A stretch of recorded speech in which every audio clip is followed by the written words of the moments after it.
प्यारे बच्चों, जय हिंद। बच्चों, मैं प्रवेश गिरी फ्री एजुकेशन एट होम में एक बार फिर आप लोगों का स्वागत करता हूं। प्यारे बच्चों, हमने आप लोगों के लिए एक नई वीडियो सीरीज शुरू की है जिसमें आप लोगों को मिल रही है सामान्य हिंदी व्याकरण की सभी वीडियो, और वो भी टॉपिक बाय टॉपिक। ठीक है जी।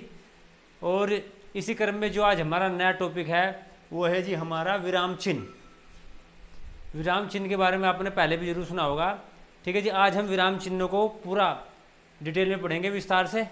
इससे पहले हमने आप लोगों को वाक्यों का जो शुद्धिकरण होता है, वाक्यों को हम शुद्ध रूप से कैसे लिखते हैं, ये कराया था। अगर आपने वो वीडियो नहीं देखी तो डिस्कशन में आपको लिंक दिया हुआ है, वहाँ से आप जाकर वो वीडियो देख सकते हैं। ठीक है जी। अब चलते हैं अपने नए टॉपिक पर, वो है हमारा विराम चिन्ह। विराम चिन्ह में सबसे पहले बात करेंगे हम पूर्ण विराम। पूर्ण विराम, देखो पूर्ण विराम के बारे में आप लोग जानते होंगे। पूर्ण विराम का मतलब वही है कि हमारा कोई वाक्य हमने बोला पूरा का पूरा, और वो वाक्य हमारा समाप्त हो गया तो उसके बाद में एक हम लाइन खींच देंगे छोटी सी, वो होता है हमारा पूर्ण विराम।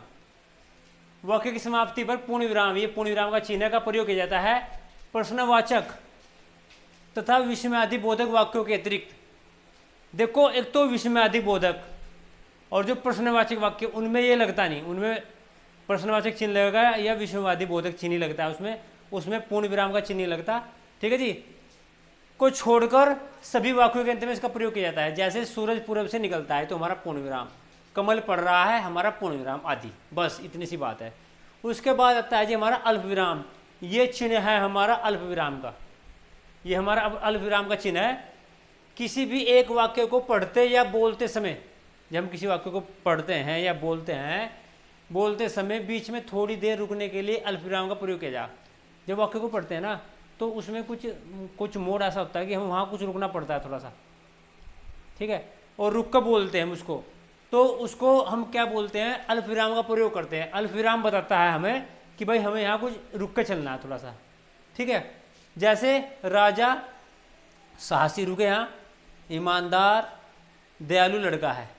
हमने एकदम नहीं पढ़ा राजा साहसी ईमानदार दयालु लड़का है, राजा साहसी ईमानदार दयालु लड़का है, तो हम क्या करेंगे, राजा साहसी ईमानदार दयालु लड़का है, तो ऐसे रुक कर पढ़ेंगे तो हमारा अल्प विराम होगा वो। दूसरा, जब हम विद्यालय पहुँचे छुट्टी हो चुकी थी, इसे एकदम नहीं पढ़ेंगे हम। जब हम विद्यालय पहुँचे छुट्टी हो चुकी थी, हम स्टॉप बीच में लगाएंगे तो हमारा अल्प विराम होगा। अल्प विराम के बाद आता है नंबर 3 पर अर्ध विराम। जो हमारा अल्प विराम होता है उसमें हम थोड़ा सा रुकते हैं, अर्ध विराम में और ज़्यादा समय लेते हैं हम, थोड़ा सा अल्प विराम से दुगना समय लेते हैं अर्ध विराम में। ठीक है जी। अर्ध विराम को देख लेते हैं। वाक्य में अल्प विराम से कुछ अधिक देर रुकने के लिए अर्ध विराम का प्रयोग होता है। जैसे वे कल दिल्ली जाएंगे, वहां लाल किला देखेंगे, ऐसे पढ़ेंगे इसे हम। पुलिस आई, चोरों को पकड़ा, हथकड़ियाँ पहनाकर ले गई, तो ये हमारे अल्प विराम है। इनके नाम भी याद रखने, ये अल्प विराम है, ये हमारा अर्ध विराम है। ठीक है जी। इसको बोलते हैं अर्ध विराम। अल्प विराम में ये है और अर्ध विराम में एक ये बढ़ेगा, थोड़ा सा ये बढ़ेगा, इसलिए टाइम भी बढ़ेगा। भैया बिंदी फालतू है तो टाइम भी फालतू लगेगा, बस ये ध्यान रखना। आगे चलते हैं जी हम प्रश्नवाचक चिन्ह।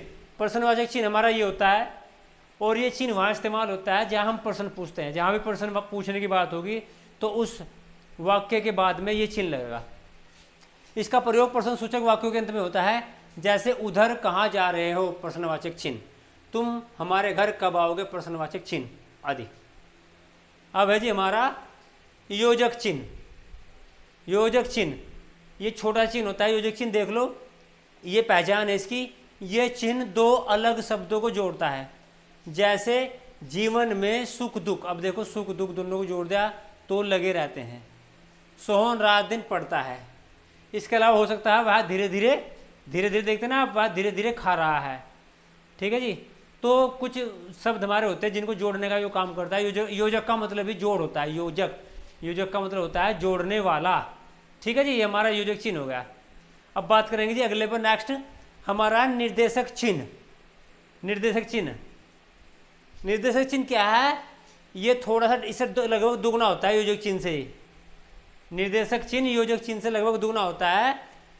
निर्देशक चिन्ह कथोपकथन, कथोपकथन कथा कहने वाला, वार्तालाप बातचीत करने वाला, संवाद में बोलने वाले के नाम के आगे कोई कथा कह रहा है, कोई वार्तालाप, कोई बात सुना रहा है अपनी, या कोई संवाद सुना रहा है कोई अपना। ठीक है। बोलने वाले के नाम के आगे यह चिन्ह लगा जाता है। जैसे बुद्ध ने कहा, जो महात्मा बुद्ध ने कोई बात कही होगी, क्या कहा, तो हमने यो लगा दिया इसके अंदर का निर्देशक चिन्ह, अपने दीपक सोम बनो। ठीक है जी। गांधी जी ने कहा, फिर हमारा क्या है, निर्देशक चिन्ह है गाय करुणा की मूर्ति है। तो जब भी कोई महापुरुष या कोई भी अपना बयान देता है, कोई बोलता है, तो उसमें हम जो निर्देशक चिन्ह लगाएंगे, फिर उसके बाद जो कि तो लिख देंगे हम। ठीक है। अगला जी कोष्टक। कोष्टक ये हमारा बड़ा कोष्टक है, ये हमारा छोटा कोष्टक है। दो कोष्टक दिखाए गए हैं इसमें। कोष्टक का इस्तेमाल ही बहुत होता है किसी भी पद या पदबंध का अर्थ स्पष्ट करने के लिए। हमें लग रहा है ये कोई बात, हमने कोई वाक्य हमने लिखा है और हमें लग रहा है कि इस पर भी हमें और जोर देने की जरूरत है, अभी क्लियर हो जाए थोड़ा सा और थोड़ा सा। तो हम क्या करें, कोष्टक के अंतर्गत उसका बयान कर देंगे, वे उसकी थोड़ा सा उसके बारे में ब्यौरा दे देंगे उसका, तो क्लियर हो जाएगा उसका। देखो कैसे होता है। किसी पद या पदबंध का अर्थ स्पष्ट करने के लिए, किसी वाक्यांश का अर्थ स्पष्ट करने के लिए, पदबंध हो या पद हो या कोई वाक्यांश हो, स्पष्ट करने के लिए इसका प्रयोग किया जाता है। जैसे उसने कोहिनूर हीरा चुरा लिया। अब कोहिनूर हीरा कोई जानता भी नहीं, तो इससे एक बात हमने डाल दी कोष्टक के अंदर, एक कीमती हीरा। ठीक है जी, वो बहुत कीमती हीरा है, चुरा लिया, तो स्पष्ट होगा। इसकी जो परिभाषा थी इसके बारे में और जानकारी ज़्यादा मिलेगी हमें। दूसरा है जी, रोहन आपको पहले कहीं देखा, अगर हम किसी को देख रहे हैं तो कहीं सोचेंगे मन में, तो हमने ब्रैकेट में डाल दिया सोचते हुए, आपको पहले भी कहीं देखा है आदि।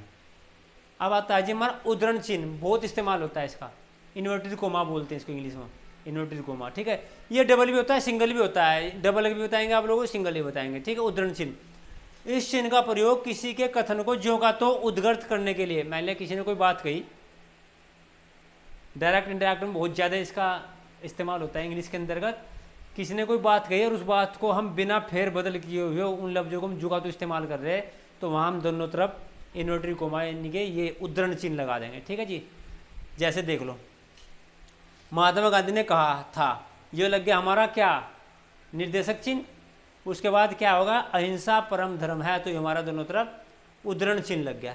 ठीक है, ये सिंगल भी होता है, गुरु ग्रंथ साहिब पवित्र ग्रंथ है, तो इस तरीके के। ठीक है, ये जो ये किसी की बात कही गई तो वहाँ डबल लगता है, और ये किसी के बारे में व्याख्यान किएगा तो वहाँ सिंगल लगता है, पवित्र ग्रंथ है। ठीक है जी। अब आता है जी हमारा नंबर 9, विवरण चिन्ह। ये विवरण चिन्ह है, दो बिंदु और एक ही हम थोड़ा सा लगा देंगे डंडा, इसको लाइन बोलते हैं। विवरण चिन्ह किसी विषय अथवा बात को समझाने के लिए, किसी विषय अथवा बात को समझाने के लिए इस चिन्ह का प्रयोग किया जाता है। जैसे वचन के दो भेद होते हैं, तो यहाँ हम ये चिन्ह लगा देंगे, विवरण चिन्ह।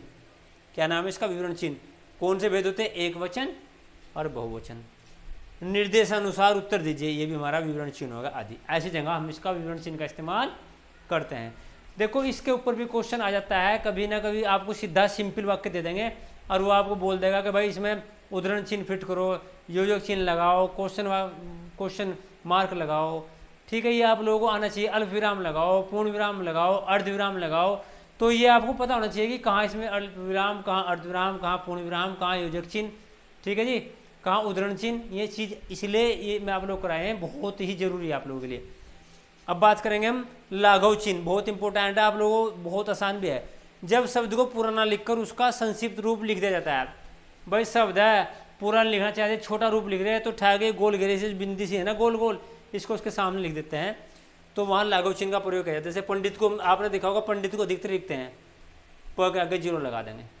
ठीक है जी। और भी चीज़ होते हैं, आपने देखा होगा जब पेपर देते हैं ना कोई पेपर, तो उस पर लिखा जाता है कृपया पन्ना पलटिए, तो क्या फिर क्या के आगे लाघव चिन्ह, पै के आगे लाघव चिन्ह और उसके आगे इनके तीनों के आगे जीरो लगा देंगे, लाघव चिन्ह लगा देंगे जीरो की तरह का। तो उससे हमारा शॉर्ट रूप है, उसका मतलब ये है कि कृपया पन्ना पलटिया है, ये पेज पलटिया। आपने देखा होगा जब किसी पेपर पर देखना। ठीक है। उसके बाद आता है त्रुटिपूर्वक चिन्ह। त्रुटिपूर्वक चिन्ह क्या है, ये देखो ऐसा होता है, देख लो वाक्य में गलती से कुछ छूट जाता है। जब हमारा मान लिया हमने कोई वाक्य लिखा है और हमें कुछ छूट गया, हमें कुछ लिखना था वहाँ, तो क्या करना पड़ेगा, नीचे की टाइप ये चिन्ह लगा दें त्रुटिपूर्वक, देखो ये लगा दिया, और फिर हम उसे अपने आप लिख देंगे। ठीक है, देखो कैसे, भूकंप के कारण कहीं गिर गई, अब इमारतें भूल गए हम लिखना, तो हम ये चिन्ह लगा देंगे त्रुटिपूर्वक, इमारतें हमने लिख दिया। अब पछताए होत, अब क्या छूट गया था, ये चिन्ह लगा जो चिड़िया चुग गई खेत। ठीक है जी। तो ये आप लोगों के होगा पूरा विराम चिन्ह के बारे में पूरी विस्तृत जानकारी आप लोगों को दे दिया है। और आशा है आप लोगों को वीडियो जरूर पसंद आई होगी। ठीक है, अगर किसी बच्चे को कोई समस्या है, कोई बात समझ नहीं आई तो कमेंट बॉक्स में कमेंट जरूर करें, उसकी समस्या का पूरा प्रयास किया जाएगा समाधान करने का। ठीक है जी, और आज की वीडियो में इतना ही, मिलते हैं अगली वीडियो में, धन्यवाद।